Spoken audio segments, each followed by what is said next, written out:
Invincible is one of the most exciting superhero stories that I've seen in a decade that follows the traditional superhero story tropes, where the majority of supes are in fact the good guys and not like the boys kind of supes, but they aren't nearly as powerful as their enemies, which makes the heroes be creative and requires characters to change in order to defeat their enemies. While it starts off as a normal superhero show, following a teenage boy getting his powers and learning how to use them, which makes the audience expect the show will follow the familiar tropes of this genre. However, the story makes a twist in the end of the first episode, which totally breaks the expectations and leaves the viewer clueless about how the story will progress and excited to see how things unravel, which is pretty much the most valuable thing the show can give, especially in our age of superhero content being extremely predictable and seemingly having nothing new to offer the viewers. Apart from having absolutely smashing graphic violence, the show also explores the depths of philosophy and morals the characters with different backgrounds have, and shows character development not only from the side of physical power, but also explores how characters evolve mentally throughout the show. And the core example of it is, of course, Omni-Man, the main villain of the first season, who has an extremely complex moral conflict, which leads him to make a first step on his redemption arc in Season 2.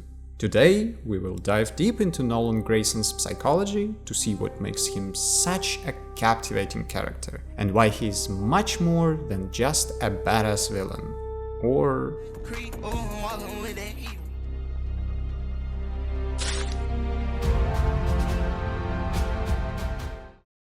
The first thing we need to focus on to understand Nolan is to learn who Viltrumites are and what is their ideology.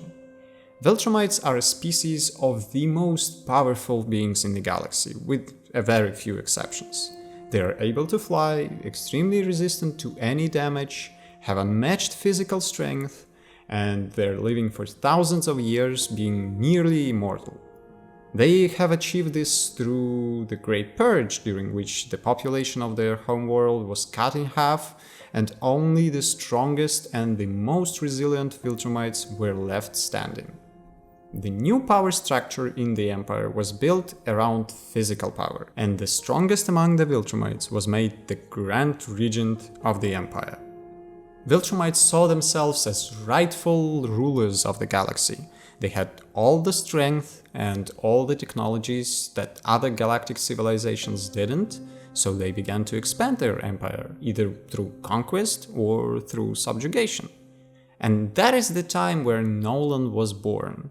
He was raised in the values of power, strength, and total obedience to his superiors, and he was taught that Viltrumites are the rightful rulers of the galaxy, superior to any race and thus completely justified to conquer them. Sounds a little bit familiar, doesn't it? Another important thing in Viltrumite ideology is that they despise any weakness, physical or emotional. And in this mindset, basically any emotion can be seen as something to suppress, as you are much less concentrated and ready to strike, whether you feel happy or sad.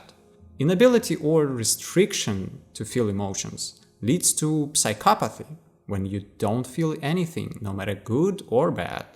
So basically, the core principle of Viltrumite ideology is not only to be physically strong, but to be free of any emotion, to always be ready to complete your task. Viltrumite children are raised in total obedience to their parents or mentors, and anything that can count as disobeying an order can end up quite ugly. What, this doesn't happen on Viltrum? No, it doesn't. With this upbringing, Nolan joins the military effort and probably helps to conquer many worlds before the Viltrumites decide to change their tactics. When he arrives on these worlds he needs to conquer, he sees that everything his mentors taught him about the superiority of Viltrumites is true. These people he subdues are weak. Their civilizations suffer from diseases, societal problems, short lifespans, and pretty much any other problems that Viltrumite don't have due to their ruthless societal structure. He sees that joining the Viltrumite Empire would be a blessing for them, as they don't have the means to protect themselves, both from outer dangers and from inner conflicts. He doesn't have any empathy for people he kills, as he doesn't even have the concept of empathy. Instead, he thinks that he does them a favor by delivering them to the Empire. At some point, the Viltrumite Empire becomes too big to control, and their government decides to change the expansion strategy to increase effectiveness of their conquest. Instead of sending lots of soldiers to overwhelm their victims' defenses, they will send just one sleeper agent who will gain the trust of the planet's defenders and find the best time to strike and surrender the planet to the Empire. And throughout his time in the Viltrumite Empire, Nolan becomes a trusted and respected figure, which is referenced by the Viltrumites hunting him later in the series. And that is the time when Nolan is sent to Earth.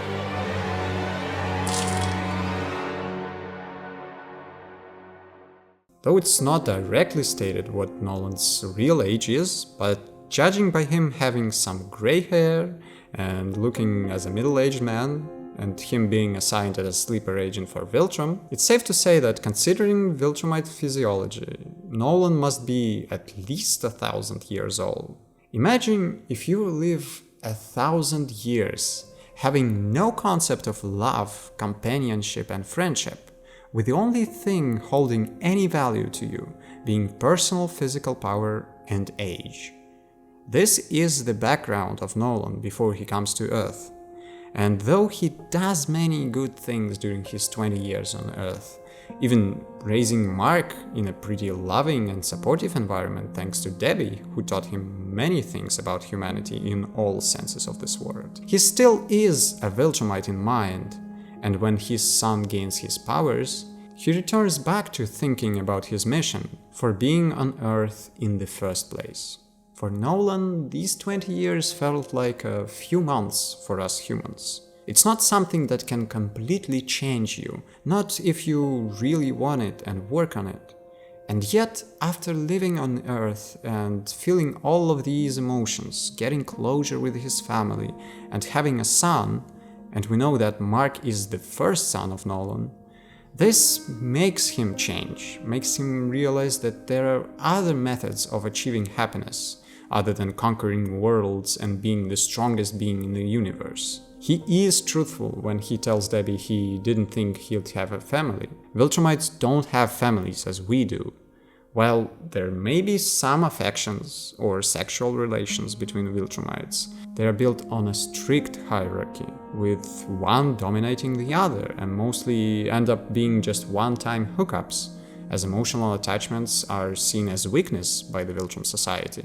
So, when Nolan first arrived on Earth, all of this emotional drama was totally new to him. He didn't understand his feelings, but still, he ended up being in a pretty healthy relationship, which I think is mostly Debbie's achievement. Nolan would have remained a psychopath with no empathy or any feelings to humans whatsoever.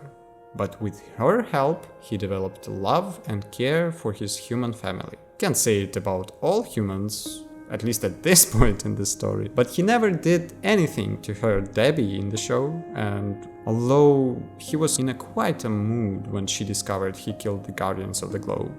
So even though he denies it at first, Nolan's 20 years on Earth did change him, or at least started an ongoing process of change in his view of the world and in himself. But this positive influence began to shift as Mark finally gained his powers.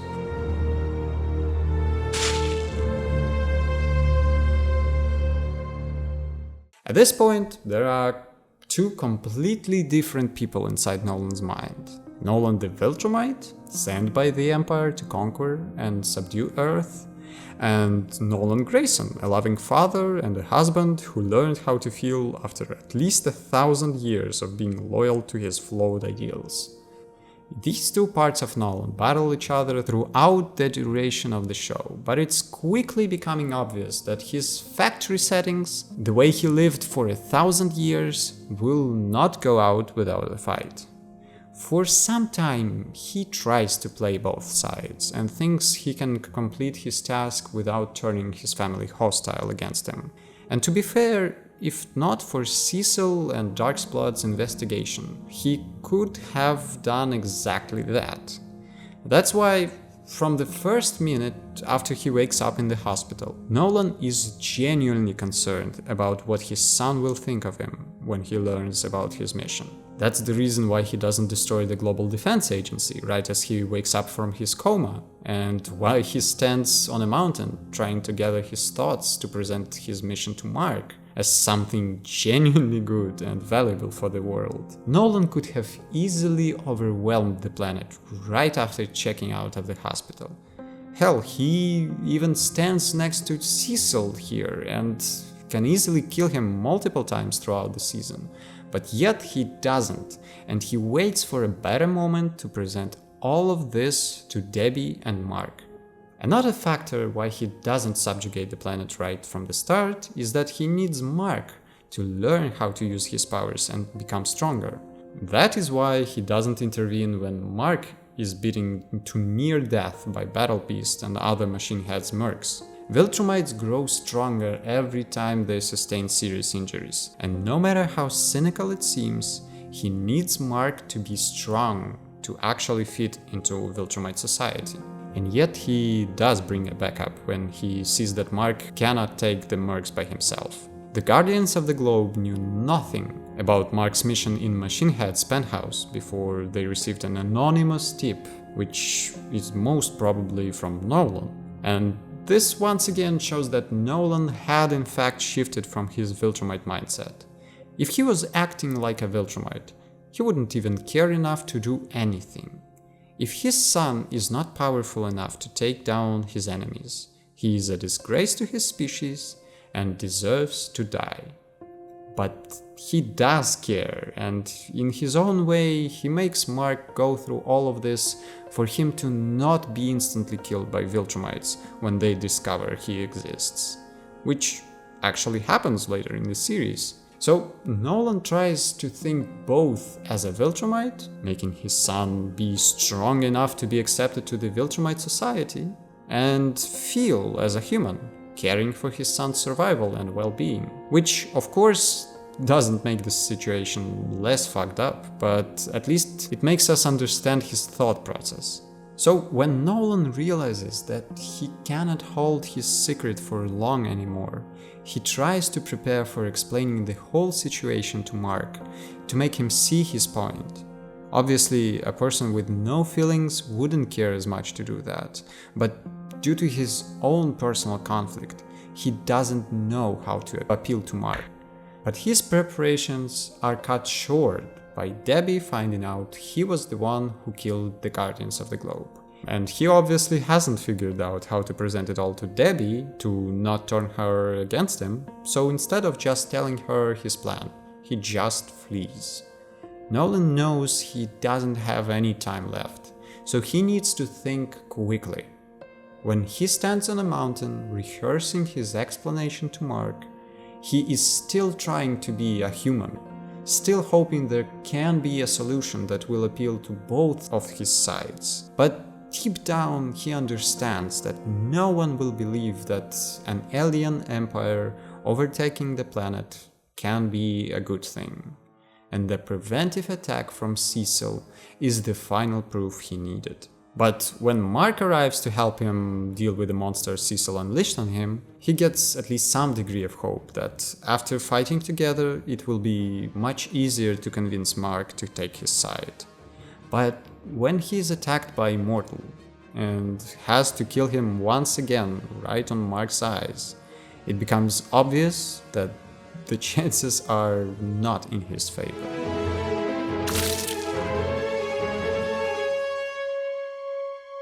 After fighting several threats Cecil sent on him, it's easy to see that Nolan is already fighting like a Viltrumite and doesn't hold back, especially with Immortal. He's already an enemy in the eyes of the public, and he knows that Debbie probably sees all of this in live, if not in Cecil's headquarters, then at home on the TV. But most importantly, Mark has just witnessed him killing Immortal, suggesting that he killed the other 6 members of the Guardians. Notice how the first thing he tries to do before the final battle is to present his point of view to Mark, to make him see why the Viltrumite takeover is a good thing. Almost as if he's trying to persuade not only Mark, but himself as well. He wants to remember why he is doing all of this, why he commits all of these horrible acts, and why he sacrifices all of his happiness for this single goal. But when he sees that Mark cannot be persuaded, he realizes that it's over. He already lost his human side by killing Immortal in front of the press helicopters. The only thing he has left is his Viltrumite mission. So when the emotional burden of this becomes too much to bear for Nolan, he obviously snaps back to something he knew his entire life: the power-based subdue or submit mentality, something that protected him from emotional pain by causing physical pain to others weaker than him. In a sense, that is like a school bully mentality, just upscaled for a national ideology of race of overpowered flying killing machines. He becomes lost in his emotions, and that is something that he has never experienced in his life before, which causes him to destroy everything he gained on Earth just to get out of this. So when he sees that Mark is standing in opposition to him, he has literally the only choice he knows about: to subdue Mark, to overpower him, and to break his will by brutalizing him, which is the only argument he knows growing up as a Viltrumite. This is the point where most of the Marks from different dimensions actually submit to Nolan, as Angstrom Levy points out, but it doesn't work with our Mark, as Nolan, whether intentionally or not, raises Mark to have an unbreakable will of his own, to believe in what Nolan himself did to help people of Earth, and to be ready to die for his own people over some empire of aliens he hasn't even met. No matter what horrors Nolan does to show Mark that resisting is pointless, Mark just doesn't break. No matter how hard he beats him, Mark still doesn't recognize his authority. And when he sees that Mark will not surrender, even at the cost of his own life, he realizes that he cannot do this. He never wanted to kill Mark, because something deep down still makes him feel attached, makes him care, and he just needed Mark to break, to surrender to him. But to kill him, to conquer the planet, is just something he can't make himself do. That's when he remembers all the good about having a family. The joy of being a father and seeing your sons making small but important victories. This is the point when his human part regains consciousness and recalls how good it feels to care and to feel empathy. And when he breaks out on Mark after almost killing him, he feels remorseful about what he just did, but he just inertially continues to follow this familiar strategy, explaining how inferior humans are in comparison to Viltrumites, making the final attempt to change Mark's mind on the matter. And what makes the final argument against Nolan's mindset is that even after beating Mark to near death, he still expresses care and love for him, something that Nolan has forbidden himself to feel for thousands of years, but he wants it nonetheless. And understanding that he cannot subdue his son to do his bidding, but yet he cannot make himself kill the only person that will care for him in his long life in the future, makes Nolan totally lose his sense of purpose, and makes him just leave the planet with no actual destination in mind.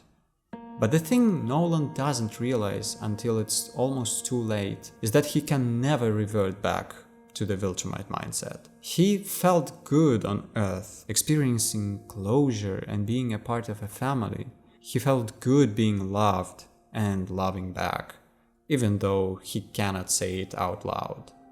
In fact, it's Debbie who saved Mark and saved the planet. Debbie is the one who taught Nolan how to feel and how to care. She broke a 1,000-years-old mindset that prohibited any emotional weakness to make an alien superpowered man feel empathy for his son and wife. And the change that happens in Nolan is mostly her achievement. But Mark being ready to die to protect his planet was the last push Nolan needed to actually change. But change never comes easy, especially if you're 1,000 years old. Being totally devastated and having lost both of his lives at this point, Nolan realizes that there is nothing valuable left for him. He cannot kill his son and enslave Earth, and by this he has no place in the Viltrumite Empire. He doesn't belong anywhere now, as he has done unspeakable crimes for both Earth and Viltrum. And this is where we find him in the second season, when he seemingly intends to just fly into a black hole. Just before stepping into it, he spots a Traxxon ship that he saves just out of reflex he gained on Earth. I'm pretty sure there wasn't much of a thought process here, as he just does that automatically, not expecting any praise or care from the Traxxons, who invite him to stay on their planet much to his surprise. So with no other place to go and feeling welcomed by these people, he gains a new goal: to protect the people of Thraxa and protect his new family, who gave him the closure and care he was so longing after losing everything on Earth.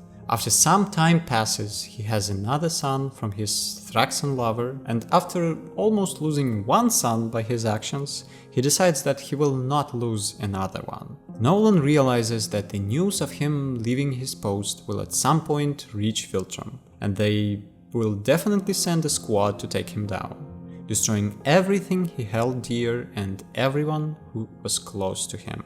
That's why he makes a hard but necessary decision to send an envoy to get Mark, the only person who can stand a chance against Viltrumites the Empire will send against him.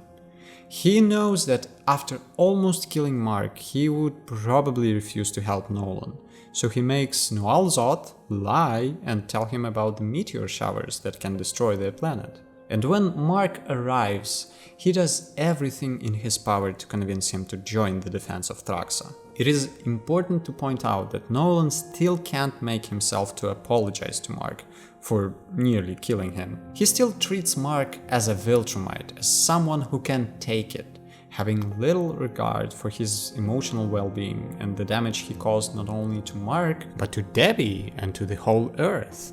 I don't believe that he doesn't feel guilty for it, he just can't make himself say it, as Antrisa points out, and he could very well have done it if they just had more time to prepare before Viltrumites attack.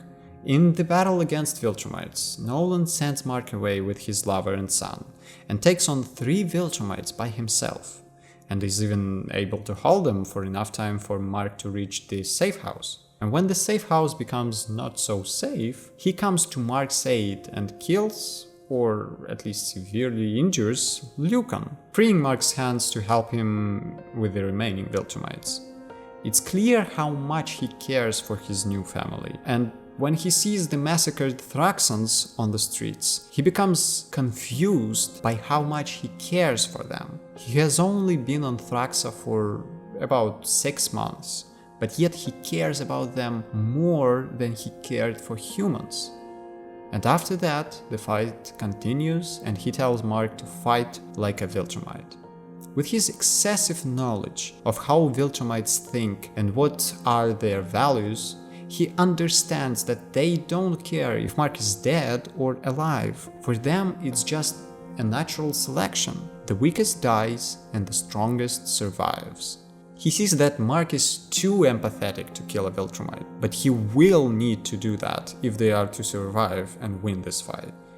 In the end, Mark is severely injured and Nolan stands victorious. Just before he's interrupted by Lucan, he comforts Mark, lowering his guard to a surprise attack by Lucan, who he thought he left for dead in the cave. The final thing Nolan says to Mark is to not forget the good he did. He finally acknowledged that he found a purpose in helping people of Earth and Thraxa, a purpose that is much more meaningful than just conquering and subjugating. He felt happy on both of these planets, but he never felt anything apart from fear or anger on Viltrum. He wants his good deeds to be his legacy, which hints that he is shameful about his wrongdoings. This whole sequence turned Nolan from a homicidal villain who kills thousands just to prove a point and set him on a redemption arc. The absolute beauty of this arc is that Nolan overpowers Mark in every way, but in the end, Mark wins by making his father doubt his true loyalties and life goals. This is how you use the love always wins sentiment in a perfectly crafted story, where every moment is prepared perfectly for the protagonist and antagonist's final encounter. What I like even more is that when rewatching the show to prepare for this video, you start to see even more depth in Nolan's inner conflict. You're hiding something from me, and it hurts. Okay, I'm sorry. I'm not... You're not what? I never thought I would have a family. And then you came along. And I love you and Mark so much. But when I see Mark with his powers, and after what happened to the Guardians, I'm terrified I could lose everything. This dialogue on the first watch gives us a little hint that something is wrong with Nolan. But after watching the story unravel and returning to this moment, we see that Nolan is speaking the truth when he says he's never thought he'll have a family. And he does in fact understand what the responsibilities of having a son for him as a Viltrumite are, but he also knows that his son and wife will never accept the Viltrumite culture, and that he will have to hurt them. That is all we can say about Nolan's journey for now, and we will see his journey further in the show, or you can read the whole thing in the comic books, which are incredible. If you like this video, please consider giving it a like and subscribing, as only 2% of the viewers are in fact subscribed to the channel. God, I always wanted to say that.